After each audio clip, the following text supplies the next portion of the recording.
somebody told me a wonderful story, which you should know because you might, draw comfort from it. This guy was pretty experienced. He'd taken fairly high doses of mushrooms before, and he took a 6-gram dose on a Saturday evening in his apartment in LA. And this heart thing began to develop that he identified as a fibrillation or something. So he tried to hold it back and not notice, and it kept getting stronger and strong. It never lets you do that, by the way, the not noticing. It's a paradox. You didn't take this to not notice. So eventually he becomes thoroughly alarmed, and he tries to call a couple of his friends. Well, it's Saturday night, nobody's home. So then just this tremendous sense of abandonment settles over this guy. His friends aren't there when he needs them. He's going to die here in his apartment and be found days later, so forth and so on. And he gets this ball rolling, see? So finally he despairs. He's a psychotherapist, an MD, blah, blah, everything. He despairs. He calls 911. So they come, they get him, they rush him to the hospital, they put him in a ward, by the time all this has happened, and he's gotten all this attention, and probably a little second he's feeling pretty good about it all. So then he says to the guy on duty, he says, I feel like I have to tell you, I took psilocybin mushrooms. Do you think that brought this on?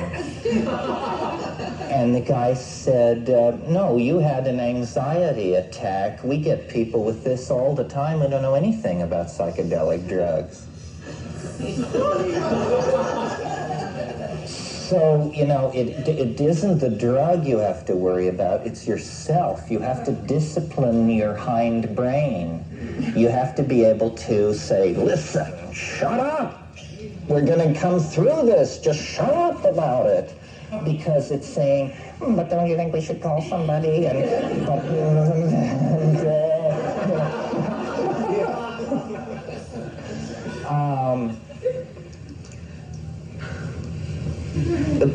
We shouldn't treat it with such levity because it is a serious issue. I mean, I've been in many circumstances where vital signs seem to have fallen so low in my own perception that I just was saying to myself, keep breathing, keep looking, keep breathing, keep looking. And I felt, that I was in a submarine 5.5 miles down.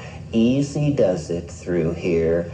Breath, attention, breath, attention. Because you have the feeling that if you don't keep your attention on your breath, you will simply stop breathing.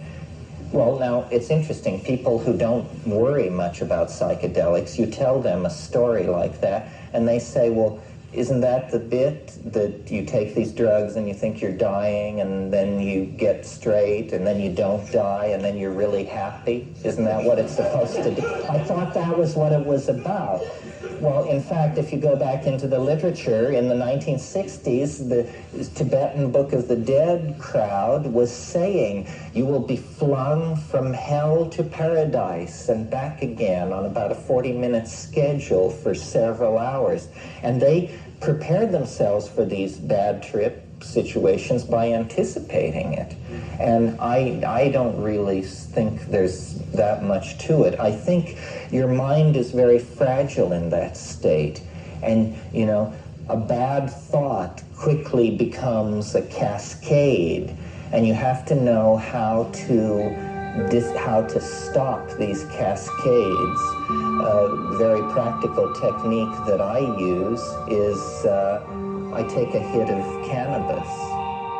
Thinking you're going to die, at least for me, is not all that rare. I mean, if somebody invites me to go sailing with them on the bay on a Sunday afternoon, at least twice in the afternoon, I will sign off completely and just assume that's it,